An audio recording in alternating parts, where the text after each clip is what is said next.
ሰላም ጤና ይስጥልኝ የሜሽ ሚዲያ ተከታታዮች እንደምሰነበታችሁ። ባለፈው ሳምንት ዝግጅታችን ጋብቻ በሚል ርዕስ ሁለተኛ ክፍል ማስደመጣችን ይታወሳል።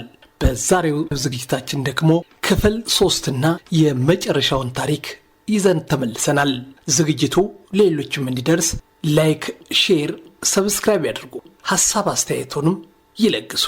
ይህ ሜሽ ሚዲያ ነው።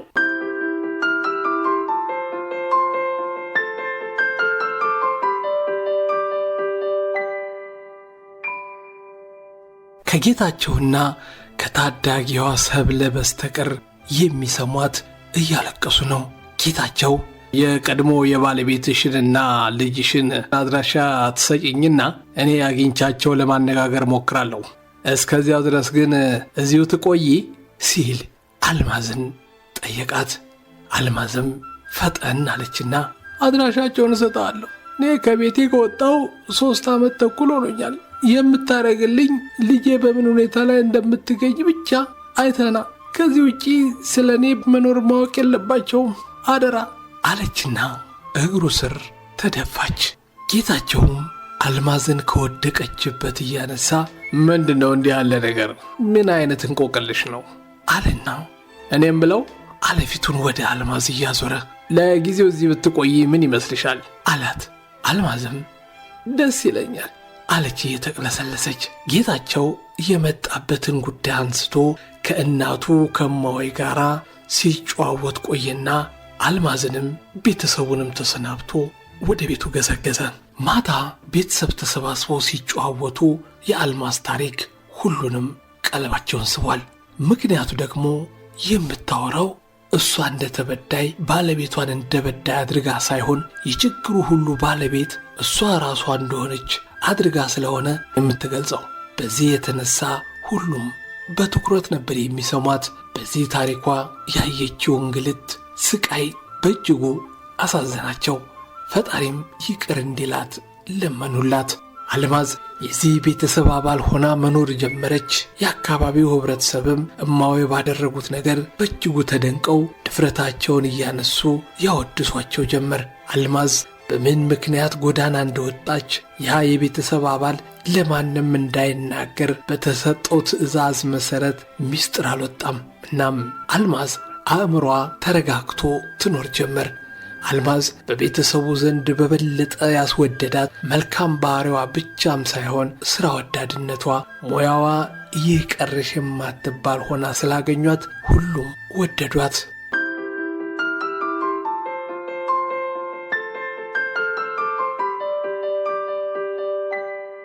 ጌታቸው እናቱን በ15 ቀን አንድ ቀን እየመጣ ነው የሚያያቸው። ሰሞኑን ግን አልመጣም። 1 ወርም ሆነው። እማዊ ስልክ ደወሉለት። ደህናም አይደለህ ሲሉ ጠየቁ ጌታቸውን። ጌታቸውም ደህና ነኝ እማማ፣ እሑድ ዕለት እመጣለሁ፣ እኔ ሰላም ነኝ፣ አንቺ እንዴት ነሽ? ደህና ነሽ?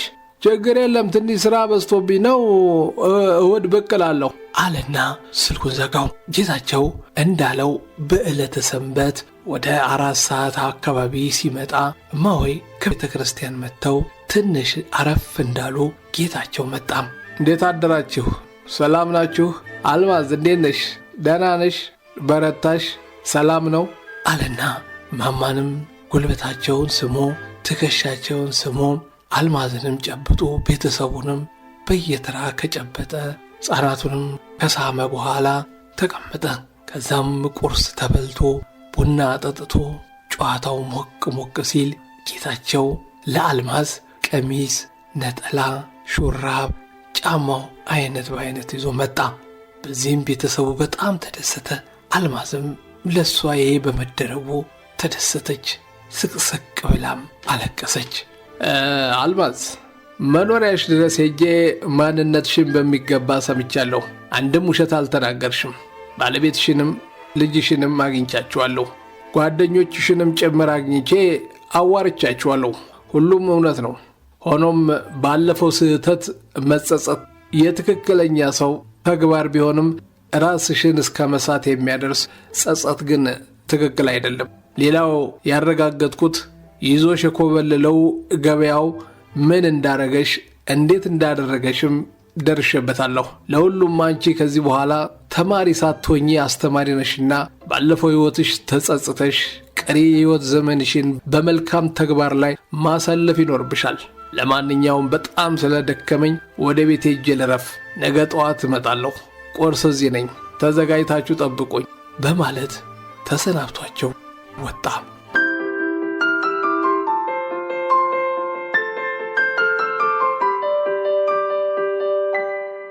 ጌታቸው ወደ እናቱ ቤት ሲመጣ መኪናውን የሚያቆመው ውጭ ነው።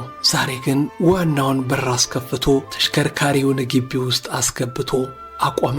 ቁርስ እናቱ ጋር እንደሚበላ ስለነገራቸው በበቂ ሁኔታ ተዘጋጅተው እየጠበቁት ሳለ በሰዓቱ ስለመጣ ደስ ብሏቸው ሊቀበሉት ሲወጡ ከተሽከርካሪ ውስጥ አንድ ደልደል ያለ ረዘም ያለ ጎልማሳና አንዲት ቆንጅዬ ታዳጊ ተያይዘው ሲወርዱ በመስኮት በኩል እያየች የነበረችው አልማዝ ወይኔ ወይኔ ወይኔ እያለች መጮህ ጀመረች።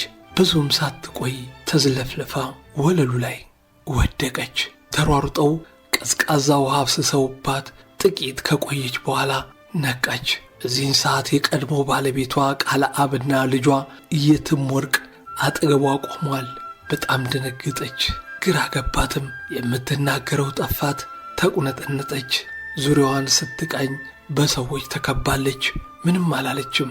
አንገቷን ደፍታ ማልቀስ ጀመረች። በደረቷም እየተሳበች ከቃለአብና ከልጇ እግር ስር ተጠምጥማ ይቅርታ አድርጉልኝ፣ አጥፍቻለሁ፣ በድያለሁ፣ አስቀይሜያለሁ እያለች ወለሉ ላይ እየተንከባለለች ትማጸን ጀመር። ቃለአብም ቀስ ብሎ አነሳትና እንድትቀመጥ አደረጋት። ይህ ሁሉ ሲሆን ታዳጊዋ የትም ወርቅ የተናገረችው ነገር አልነበረም። የሚሆነውን ብቻ ነበር የምትመለከተው። እማሆይና ቤተሰቡ በሚያዩትና በሚሰሙት ነገር ተደናገጡ፣ አዘኑም። አልማዝን ከወደቀችበት ወለል ላይ አንስተው ወንበር ላይ ካስቀመጧት በኋላ አረጋጓት። እንግዶችም እንዲቀመጡ አድርገው የሰው ልጅ መነሻውን እንጂ መድረሻውን አያውቅም፣ አዋቂው እሱ ፈጣሪያችን ነው። ዋናው ግን ስህተትን አውቆ ከስህተት መማር ነው። ለማንኛውም ጌታቸው የሠራው ሥራ የሚገርም ነው አሉና እማሆይ እኔ ደስ ያለኝ አሉ እጃቸውን ወደ ሰማይ እየዘረጉ እናትና ልጅ በሕይወት መገናኘታቸው በማለት ምስጋና ለፈጣሪያቸው አቀረቡ። ቀጠሉናም ልጆች ቁርስ ይቅረብ፣ ቡናውንም አቀራርቡ፣ ከመንገድ አይደል የመጡት አሉና ወደ ጓዳ ገቡ። ቃለአብ ልጁን የትም ወርቅን ጎኑ አስቀምጦ አንገቱን አቀርቅሮ ድምፅ ሳያሰማ ያለቅስ ጀመር። ሆኖም መቆጣጠር ስላልቻለ ሳግ ይዞት ህቅ ሲል ሁሉም በተቀመጡበት አብረውት ሲያለቅሱ የትም ወርቅ አንገቱ ላይ ተጠምጥማ እሷም ታለቅስ ጀመር።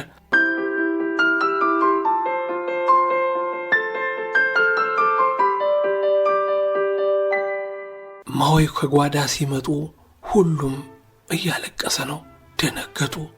መልሰው ምነው ልጆቼ ማልቀስማ ነውር ነው፣ አሁን እኮ አይለቀስም፣ እግዚአብሔርን ማመስገን ቀጥሎ በዘላቂነት ሕይወት እንዴት እንደሚቀጥል መነጋገር እንጂ መላቀሱ በቅድሚያ እግዚአብሔርን ማሳዘን፣ ቀጥሎ ደግሞ ዓይንን መጉዳት፣ በአጠቃላይ ጤናን ማወክ ነው። ስለዚህ አረፍ ብላችሁ ምግብ ከማምሳችሁ ቡና ጠጥታችሁ ከተረጋጋችሁ በኋላ ለወደፊቱ ደግሞ መልካሙን በማሰብ መነጋገር እንጂ እንዲህ መሆን አይገባም መቤቴን አሉና ተቆጡ። ይህኔ ቃለአብ እማሆይ በተናገሩት ነገር ድንገት ጣልና እንባውን ጠራርጎ የየትም ወርቅንም እንባ ካባበሰ በኋላ እማሆይ እርሶንና ቤተሰቦን ለማሳዘን ፈልጌ አይደለም፣ የባለፈው ሕይወታችን የተቀያየረበትን አሁን ደግሞ እሷም ያለችበትን እኔም የኖርኩበትን ሁኔታ ታይቶኝ ነው፣ ይቅርታ አለና ከተቀመጠበት ተነስቶ እጅ ነሳ። ቃለአብና ጌታቸው እንዲሁም መላው ቤተሰብ ከተመካከሩ በኋላ አልማዝ በአእምሮም ሆነ በአካል እስክትረጋጋ ድረስ እማሆይ ጋር እንድትቆይ ቃለአብም ከወዳጅ ዘመዶቹ ጋር እንዲመካከር፣ በመጨረሻም የሁለቱም ቤተሰቦች ተገናኝተው በጉዳዩ ላይ በሰፊው መክረውና ዘክረው ዘላቂ መፍትሔ በማፈላለግ ለችግሩ የማያዳግም እልባት ሰጥተው የሁለቱም ሕይወት በጋራም ይሁን በተናጠል የሚቀጥልበትን መንገድ እንዲያፈላልጉ ተስማምተው ተለያዩ።